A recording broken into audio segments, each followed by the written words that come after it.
देखिए question NEET 2016 का है, अगर क्वेश्चन को ध्यान से देखिएगा। लिखा an electron is moving in a circular path under the influence of a transverse magnetic field of 3.57 into 10 power minus 2 Tesla if the value of E upon m is 1.76 into 10 power 11 Coulomb per kg, the frequency of the revolution of the electron is what? वो तो बात की बात है, क्या होगा इसको पहले हम किनारे करके इसको दुबला पतला करके किनारे कर देते। चल भाई देखो, सबसे पहले बात इलेक्ट्रॉन की हो रही है तो Q जो है वो इलेक्ट्रॉन के चार्ज के बराबर होगा, है ना। वैल्यू हम बाद में रख देंगे। सर्कुलर पाथ में मूव कर रहा है। ट्रांसवर्स का मतलब क्या होता है? देखो एक्चुअली जानबूझ के लैंग्वेज चेंज की इन्होंने। आपने वेव थ्योरी पढ़ी होगी, transverse wave and longitudinal wave, है ना। ट्रांसवर्स वेव में मीडियम पार्टिकल ऐसे चलते हैं, याद है ना, मीडियम पार्टिकल, वेव तो आगे बढ़ती है, और लॉन्गिट्यूडनल में वेव के पार्टिकल ऐसे चलते हैं मीडियम के, है ना। तो ट्रांसवर्स का मतलब यहां पर होता है कि मैग्नेटिक फील्ड परपेंडिकुलरली ऐसे ऐसे, मतलब थीटा यहां पर 90 डिग्री है। समझ में बात आई नहीं है इस लैंग्वेज का। और जो मैग्नेटिक फील्ड की जो वैल्यू है वो दी है 3.57 इंटू 10 पावर माइनस 2 टेस्ला, और value of E upon M, E और एम का जो रेशियो दिया है वो दिया 1.76 इंटू 10 पावर 11 कूलाम पर केजी। ई अपान एम का नाम जानते हो आप? एक निक नेम इसका होता है, एक अलग नाम जाना जाता है। जानते ही नहीं जानते? मतलब कभी कभी उन्होंने ये ना पूछ करके नाम पूछ लिया। इसे स्पेसिफिक चार्ज भी कहा जाता है, मालूम है ना। स्पेसिफिक चार्ज भी कहते हैं। हिमालय हमने आपसे कहीं क्वेश्चन दिया और उन्होंने पूछ लिया फाइंड स्पेसिफिक चार्ज, तो समझ जाइए वहां पर ई अपान एम पूछ रहा है, फ्रीक्वेंसी की बात कर रहा है, न्यू की बात कर रहा है, या एफ मान लो एफ की बात कर रहा है। जरा समझिएगा, एफ का हमारा कोई रिलेशन यहां पर नहीं है। हम ये जानते हैं कि पार्टिकल चूंकि मैग्नेटिक फील्ड के परपेंडिकुलरली एंट्री कर रहा है तो पार्टिकल का पाथ जो होगा वो सर्कुलर होगा। क्यों? अगर मैं इस सर्कल का रेडियस मान लूं r, जो कि गिवन नहीं है फिलहाल, तो जब इसको पूरा हम घुमाएंगे तो घुमाने पे जो टोटल टाइम लगेगा, टाइम पीरियड, होता है total distance upon velocity. Am I right? मैं फॉर्मूला एक्चुअली निकलवा रहा हूं, आपको एक तरीके से निकलवा रहा हूं, ठीक है, मैं प्रूव करवा रहा हूं। अच्छा, अब आर वी कहां से निकाले? तो हम जानते हैं सर्कुलर पाथ में मूव करने के लिए जो centripetal force mv square upon R होता है, mv स्क्वायर अपॉन आर होता है, वो कहां से मिलता है? QVB साइन 90 से मिलेगा, थीटा 90 है ना। Q इलेक्ट्रॉन का चार्ज है, बाद में रख देंगे। m से m कट गया, ये मैं क्या काट रहा हूं, v से v कट गया, तो यहां पर जो r की वैल्यू आएगी वो QB mv अपॉन QB आएगी ना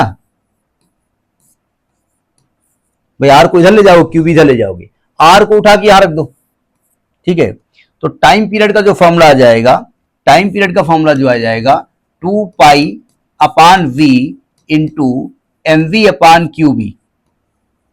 ये m से m कट गया तो टाइम पीरियड का फॉर्मूला हो जाएगा 2 पाई, मैं काट क्या रहा हूं, ये कहां मेरा दिमाग, नहीं मेरा दिमाग कहां है, पता नहीं कहां है।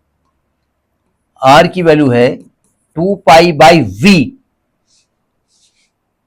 तो देखिए r की वैल्यू 2 पाई mv है, mv अपान QB। तो क्या रखना है आप? r का मान यहां उठा रखिए, क्या कहां हूं मैं भाई, तो r यहां रख दो उठा करके, तो t की वैल्यू कितनी हो जाएगी? 2 पाई बाई v, और r की वैल्यू हो जाएगी mv अपान QB। पता नहीं कहां कंफ्यूज है, v से v कट गया, ये आ गया 2 पाई m बाई QB। ये फॉर्मूला वैसे डायरेक्ट याद करना चाहिए था, मतलब अगर एग्जामिनेशन में, हमारी बात अलग है, हमको एग्जाम देना नहीं है, मतलब ये टाइम पीरियड का डायरेक्ट फॉर्मूला याद करना है। और आप जानते हैं फ्रीक्वेंसी जो होती है ना वो टाइम पीरियड का रेसिप्रोकल होती है ना, तो ये हो जाएगा QB अपान 2 पाई m। ये फॉर्मूला हमको अगर निकालना पड़ेगा तो फिर इसका मतलब तैयारी ठीक नहीं है, ये आपको याद होना चाहिए, है ना। अब सबको दिया है ना, Q आपका इलेक्ट्रॉन है, यानी 1.6 into 10 power minus 19 coulomb. B आपका मैग्नेटिक फील्ड है।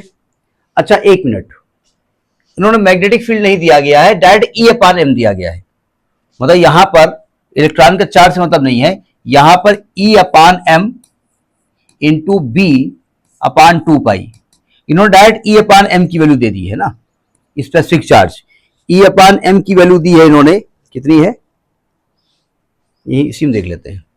ई अपान एम दिया है आपका 1.76 इंटू 10^11, तो 1.76 इंटू 10^11 इंटू बी जो दिया गया है वो दिया गया 3.57 इंटू 10^-2, 3.57 इंटू 10^-2 अपान 2।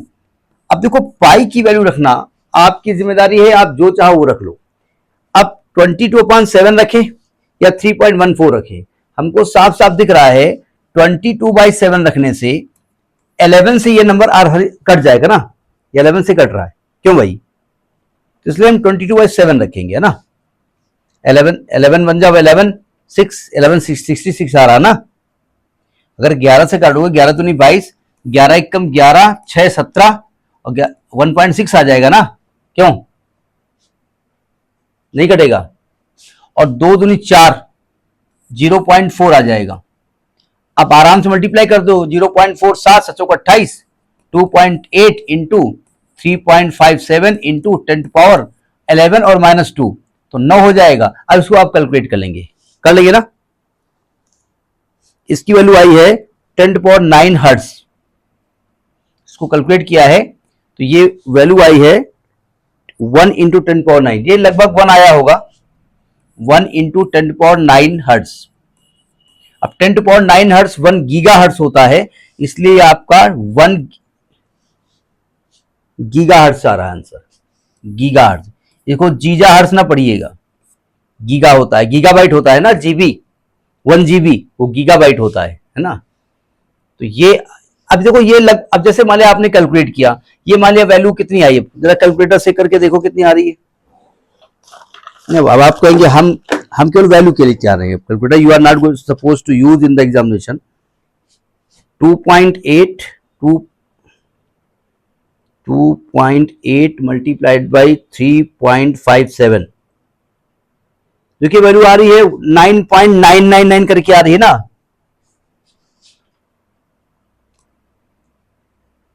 ये आ रही है 9.999 ऐसे आ रही है, तो इसीलिए इन्होंने इसको 1 मान लिया है, ठीक है। तो 1 इंटू 10^9 हर्ट्ज, फिर 1 गीगा हर्ट्ज हो गया। समझ में आई बात, नहीं आई? ठीक है, तो ये आपका क्वेश्चन आया है।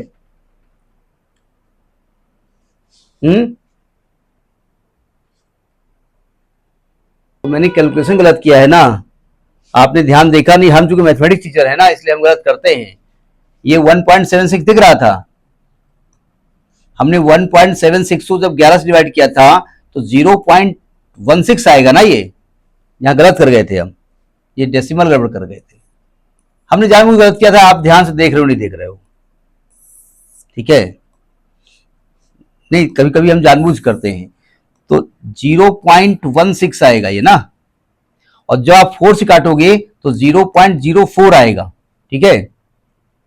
तो 4 7 28 करोगे तो ये आपका ये पॉइंट यहां लग जाएगा, यहां 0.28 आएगा, ठीक है। 0.28 जब करोगे तो ये वैल्यू आपकी तब आ जाएगी वैल्यू, ठीक है। तब ये वैल्यू आपकी ये जो डेसिमल है ना, वो यहां ना लग करके यहां लगेगा, ठीक है। तब ये लगभग 1 की वैल्यू आ जाएगी हर्ट्ज और 1 गीगा हर्ट्ज। समझ में बात नहीं आई? हो जाता है कभी कभी कैलकुलेशन, ठीक है। तो ये करिएगा।